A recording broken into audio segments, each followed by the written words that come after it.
right now I'm the founder and the chocolatier behind of Mary's Brigadeiro handcrafted chocolate, and we are specialized in showing beautiful Brazilian chocolate confectionery. That's part of our culture.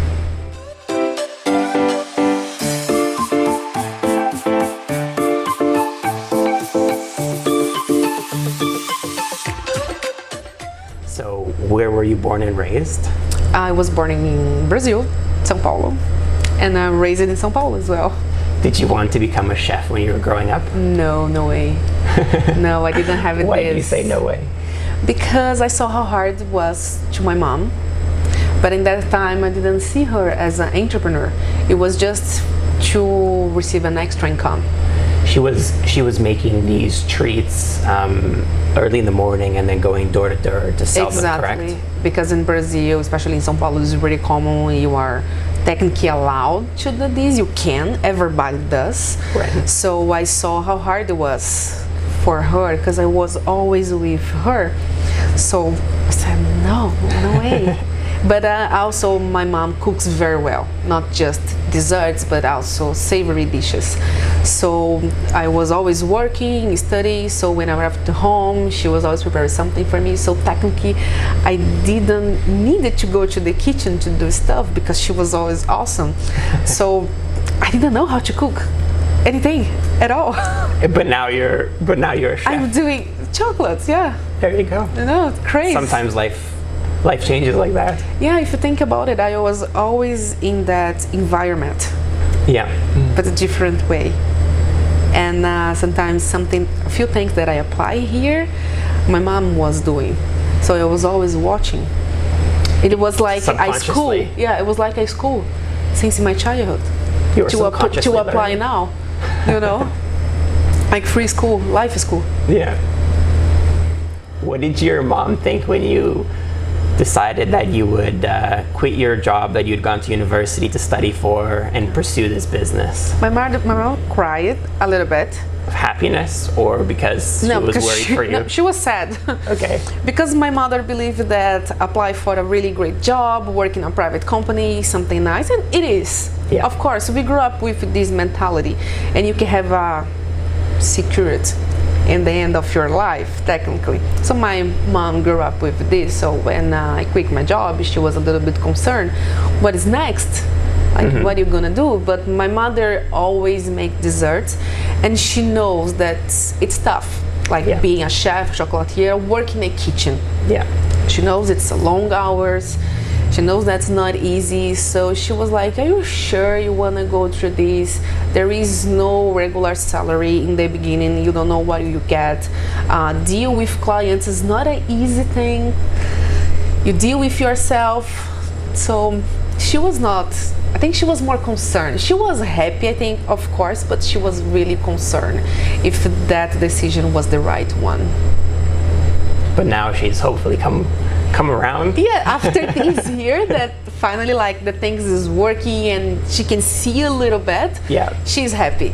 But in the beginning it was like, oh, how everything's going? Are you sure you're going through this? You're going to trade this relatively stable lifestyle for something unknown. Exactly. It's always a risk.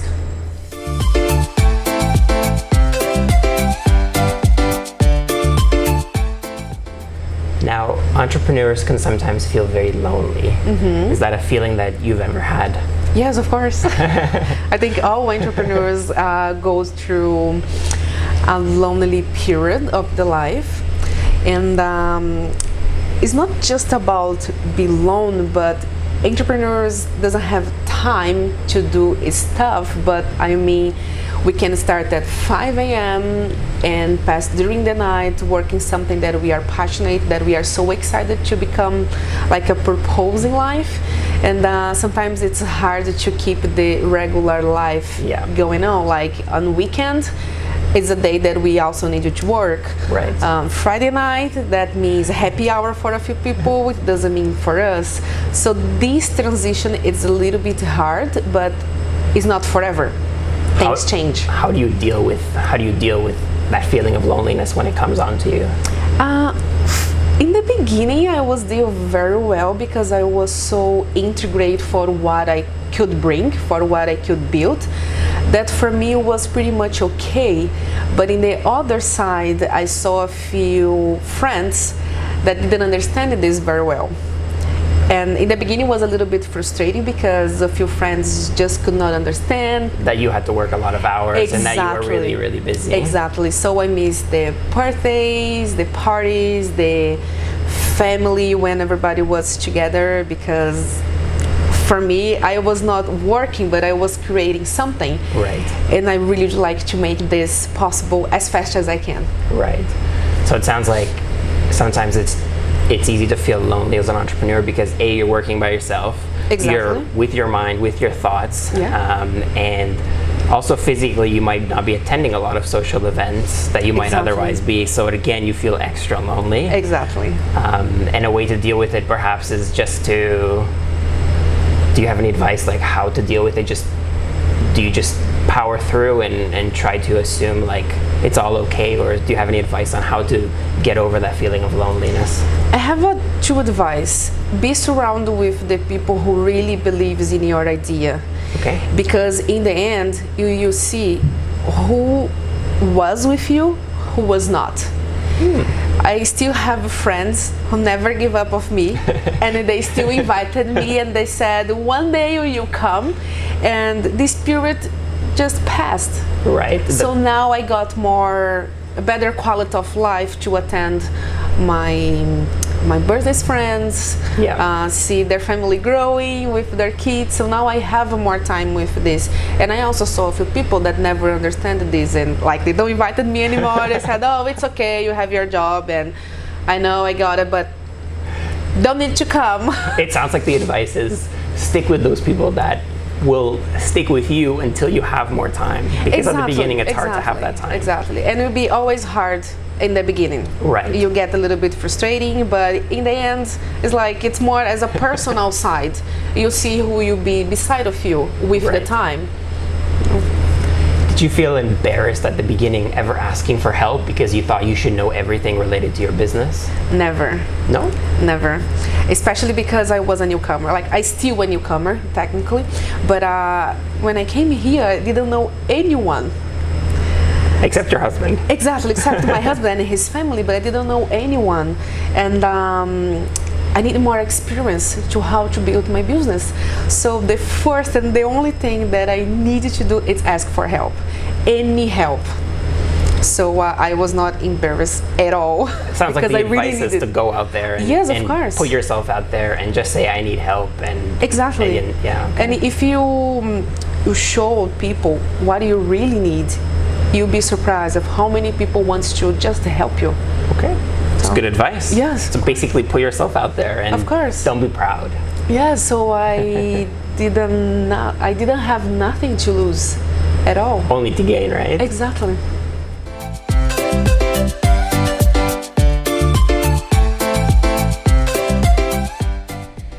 Have there been any points where you considered giving up? Oh, yes. Give us an example of some of those scenarios. What did they look like? It's hard to demonstrate these scenarios, but sometimes you are just tired, or sometimes things get a little bit, not difficult, but extra challenge from yourself that you don't expect it. Right. So in that moments, you just face yourself and start asking stupid questions like, why I'm doing this? Why other people are not doing this? Why I didn't apply for a regular job? Right. Why I'm missing all the weekends that all my friends and family are enjoying and I'm here working?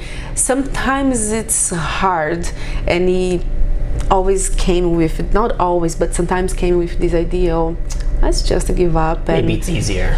Exactly. That's the word. Maybe it's easier. Just follow the regular life. The safe path. Exactly. Safe path, yeah. What do you tell yourself in those situations? To stay persistent, because you're obviously still here. Yeah. So you must have continued. I try to finish the day, because the next day will be a different day. That's a good advice. Just get through the day. Get through the day. Make sure that you are feel this moment. Yeah. Because sometimes you're just like, no, I'm okay, everything's fine. Sometimes it's not fine. Sometimes just feel and try to understand what is making you upset. So reflect on kind of your thoughts. Exactly. And it happens it still happens nowadays. Sometimes you face a big challenge that you don't know how to solve. You don't have the right answers. In the end, you never have the right answers. But just go through. The next day will be a different day. Good advice. Okay, so just stick out the day, reflect on what's happened, and then tomorrow's a new day. Exactly. I like that. Do a reflection with yourself and all your fears. Right. And everything will be fine in the end.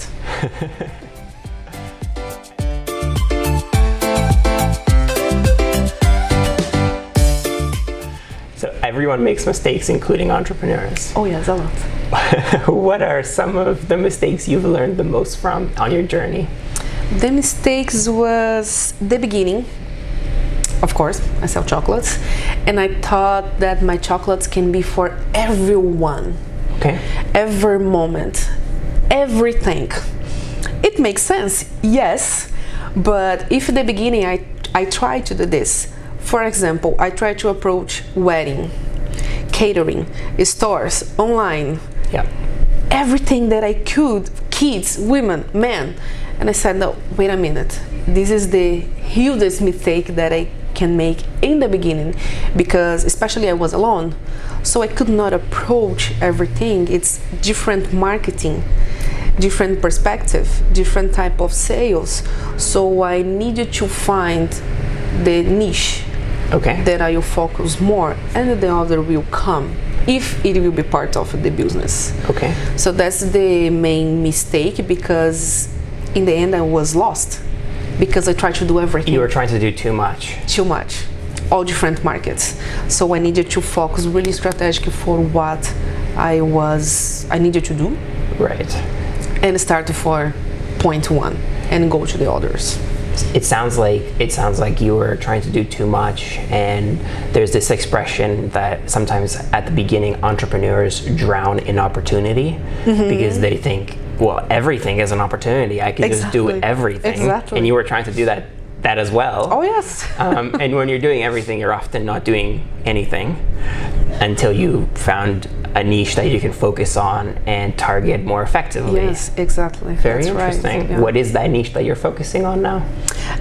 In the beginning, I decided to go with online store. Okay. Because more people outside Toronto can receive my chocolates. Okay. So I needed to adapt the marketing strategic, and I also needed to adapt the packaging.